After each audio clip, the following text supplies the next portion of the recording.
Welcome back mga idol. My name is Aaron James Garcia at isa akong civil engineer na nakabase dito sa Pilipinas. Today's video, ituturo ko naman sa inyo kung paano mag-estimate ng formworks. Kaya tara, samahan niyo ako.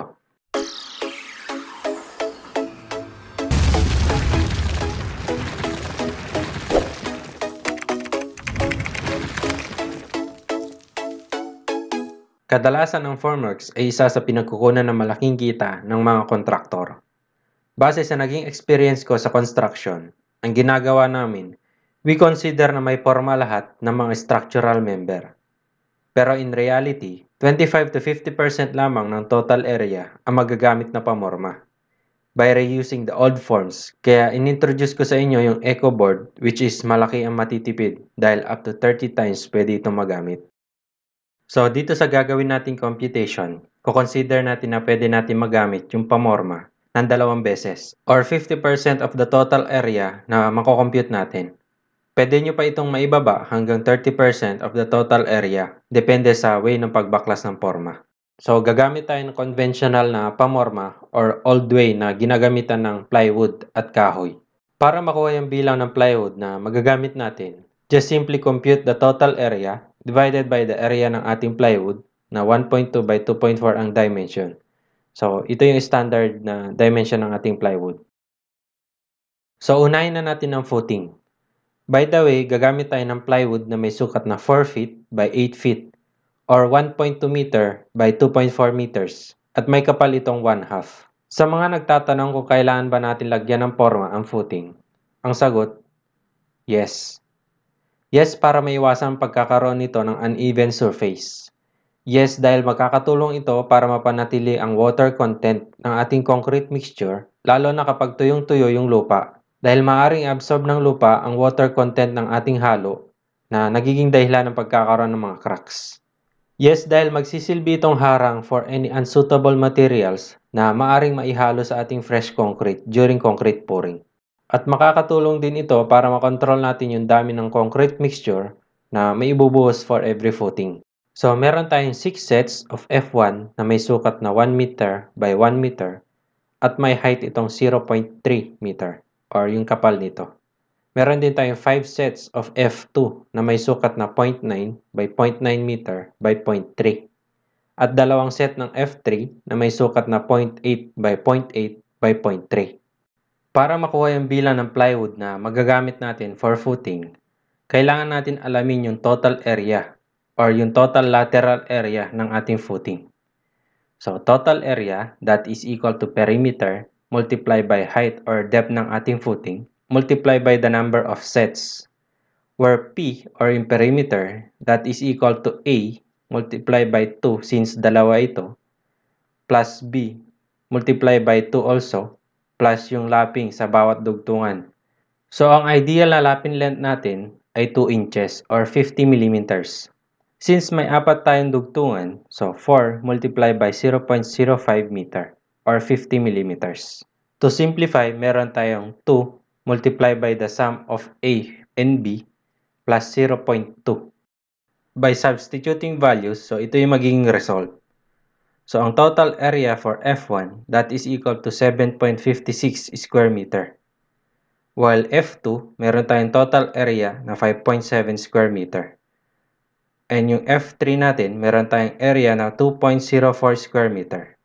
By adding the values, so meron tayong total area na 15.3 square meter.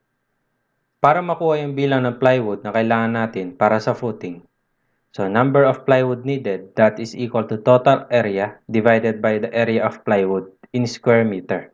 So 15.3 divided by the area ng plywood na 2.88, that is equal to 5.31 pieces. Multiply by 50% dahil 2 beses natin gagamitin yung pamorma. So that is equal to 2.66 pieces or simply 3 pieces. Next, wall footing.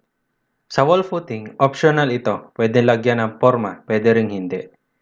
As long as maganda yung pagkakatrim ng gilid nito at maganda yung base ng ating lupa. Unlike sa footing, nilalagyan natin siya ng forma dahil isa ito sa major parts ng structure o ang tinatawag nating substructure. Kung ang lupa naman ay malambot, ay advice na instead of wall footing ang ilagay natin, maglagay na lang tayo ng grade beam. Okay, mag-advance na tayo sa column since hindi na tayo maglalagay ng forma sa wall footing. Okay, meron tayong dalawang sukat ng column. Meron tayong 0.25 by 0.25 at 11 sets at 0.2 by 0.3 at 2 sets. Okay, let's identify muna yung height ng ating first leaf. Take note, kapag tayo ay magpuputol ng buhos, kailangan ito ay located at the middle third. So, ang clear distance ng ating column ay 3.87 meters. So, h that is equal to 3.87 minus 3.87 divided by 3. That is equal to 2.58 meters. So, dyan tayo magpuputol ng buhos.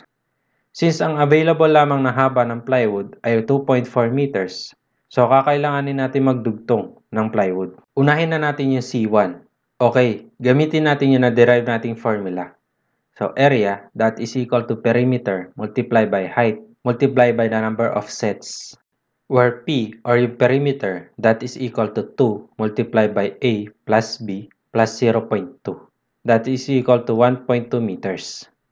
So, the total area, that is equal to 1.2 meters na perimeter natin, multiply by 2.58 meters na ating height, multiply by the 11 sets, that is equal to 34.056 square meter.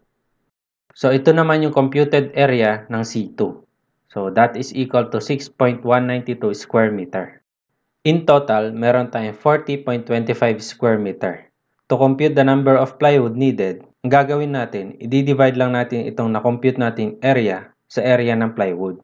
So, 40.25 square meter divided by 2.88 na area ng plywood, that is equal to 13.98 pieces.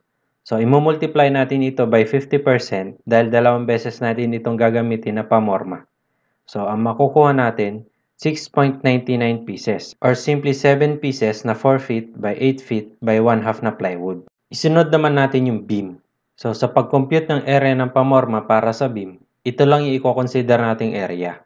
So area, that is equal to perimeter multiplied by length, where perimeter, that is equal to 2D plus B plus 0.1. Okay, simulan na natin. Para mapabilis ang pag-compute natin, mag-assume tayo ng 1 meter length na beam para maging reference natin. Since pareho lang yung sukat ng ating beam 1 at RB1, pagsamahin na natin ito. So perimeter, that is equal to 2 multiplied by 0.3 plus 0.2 plus 0.1. That is equal to 0.9 meter. So ang ating area per meter length, that is equal to 0.9 multiplied by 1 meter na inassume natin na haba ng beam. That is equal to 0.9 square meter per meter.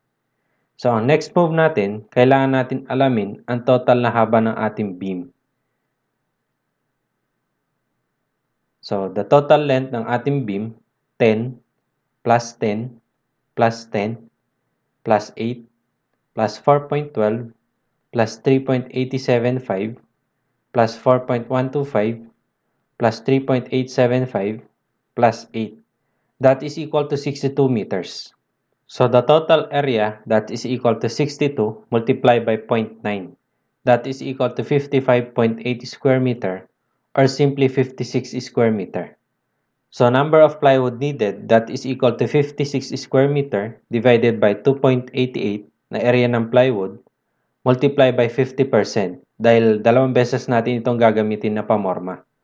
So ang makukuha natin, 9.72 pieces or simply 10 pieces. Next, suspended slab. So ang sukat ng ating suspended slab ay 3 meters by 3.5 meters. So ang area natin, that is equal to 3 multiplied by 3.5, that is equal to 10.5 square meter. So to compute the number of plywood needed, that is equal to 10.5 square meter divided by 2.88, that is equal to 3.65 pieces or simply 4 pieces. So kung mapapansin nyo, hindi natin isinali yung area for TRB at stiffeners. Dahil maaari pa natin magamit yung pamorma na ginamit sa suspended slab, beam, at column para dito. Okay, gawa natin ng summary. So for footing, kailangan natin ng 3 pieces na plywood, column, 7 pieces, beam, 10 pieces, at yung suspended slab natin, 4 pieces. So in total, meron tayong 24 pieces na 4 feet by 8 feet by 1/2 na plywood. Ang ganitong pamamaraan ng pag-estimate ng formworks ay para lamang sa pag-identify ng materyales na magagamit and cost breakdown. Pero sa contract or yung mga malalaking building na nangangailangan ng contractor, just simply compute the area and then may equivalent labor and material cost na ito per square meter. Okay, isingit lang natin. Under earthworks, so meron tayong tinatawag na trimming. So ang pag-compute ng volume or trimming ay ganito. Volume that is equal to area or cross-sectional area multiplied by 0.3. So ito ay applicable sa wall footing. Instead na total volume ang gamitin natin, we use the term trimming. Okay, that's it. Ang susunod naman natin topic ay under pa rin sa formworks, which is wood frame and scaffoldings. So, abang-abang lang mga idol. See you on part 6 ng ating estimate.